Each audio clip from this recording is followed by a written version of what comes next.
caso APAI.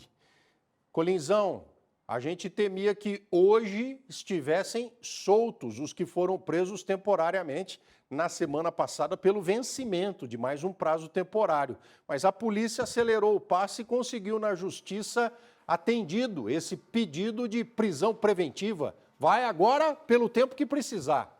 Até o julgamento, Rodrigo. Se os advogados de defesa não conseguirem nenhum remédio jurídico, enfim, são as terminologias. O que é isso? Nada mais é do que a tentativa, caso em obtenção de sucesso, fazer com que os respectivos clientes sejam soltos e continuem respondendo em liberdade. Então isso deve acontecer. Porém, é aquilo que se antecipou. Foram 2 pedidos de prisão temporária, ambas de 5 dias, e esse pedido, Rodrigo, o segundo pedido, precisamente venceria hoje.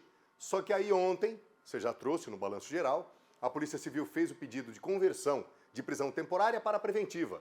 A Justiça entendeu que sim.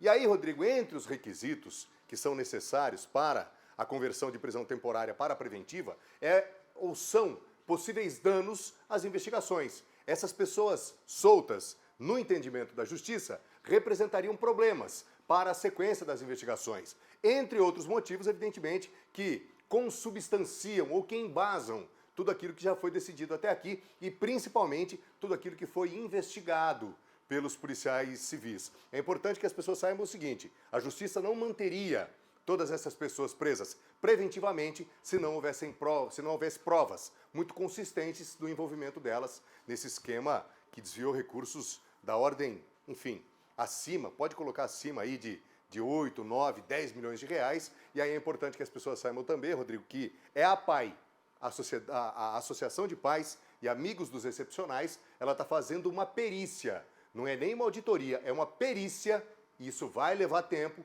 até porque são recursos na ordem de 20 milhões de reais por ano. Então a APAI, inclusive com profissionais cedidos pela sociedade civil organizada, para que essa perícia seja feita, e ela, a APAI, vai poder dar uma dimensão, especialmente para os usuários, os pais de usuários e a sociedade como um todo, e a polícia também, desde quando esses esquemas estariam acontecendo dentro da APAI. Importante também, Rodrigo, deixar clara toda essa situação. Ao todo são 10 pessoas. E aí a gente tem que explicar por quê. O Roberto Franceschetti, que está preso em Guarulhos, na Grande São Paulo, ele responde pelo assassinato da Cláudia. Mas ele também responde por esse inquérito, ou pelos crimes que foram apurados nesse inquérito encabeçado pelo Secode. Então, Roberto e Cláudia. A Cláudia já não está mais entre nós. E aí a gente tem, então, todas essas outras pessoas que estão ali embaixo. Ó. O Felipe Simões, né, que é um empresário, tem isso da direita para a esquerda, ou vamos fazer da esquerda para a direita para ficar mais fácil o entendimento. A Letícia Prado, que é filha da Cláudia Lobo. Aí depois ao lado dela a gente tem a Ellen Lobo, que é irmã da Cláudia Lobo. Ao lado da Ellen a gente tem o Diamantino Campanhucci, que é casado com a Ellen.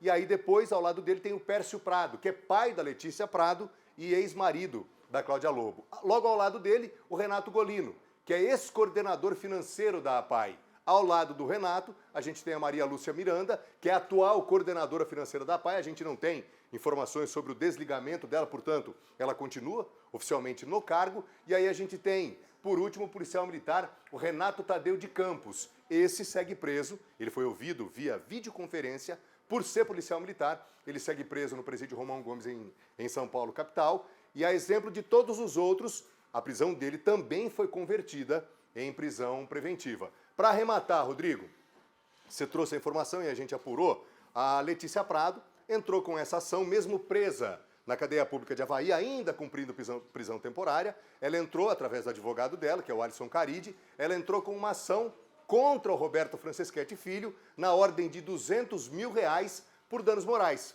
A Letícia alega nessa ação, Rodrigo, que o Roberto, ao assassinar a mãe dela, ela tinha uma relação de dependência, inclusive financeira da mãe, havia toda uma questão emocional. A Letícia já havia feito a requisição via justiça pelo pretexto, ou pelo preceito, melhor dizendo, da morte presumida, para que ela pudesse ter acesso ou elaborar, né, num cartório, a certidão de óbito da mãe, para que assim ela pudesse ter direito ao espólio da Cláudia Lobo. Mas aí, Rodrigo, é importante que se diga o seguinte: vai existir a partir de agora uma outra briga jurídica nos bastidores.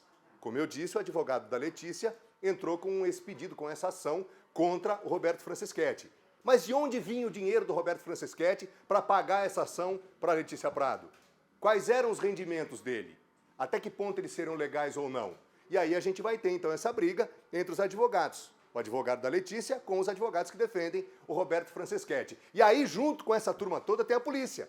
A polícia está solicitando e a justiça está entendendo que é preciso acontecer, está pedindo o bloqueio dos bens.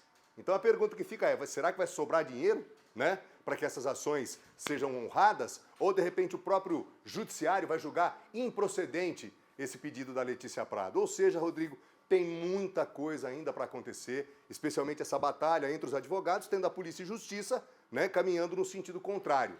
E novos escândalos, infelizmente, Rodrigo, e aí a gente já até pode antecipar, infelizmente, novos escândalos devem aparecer.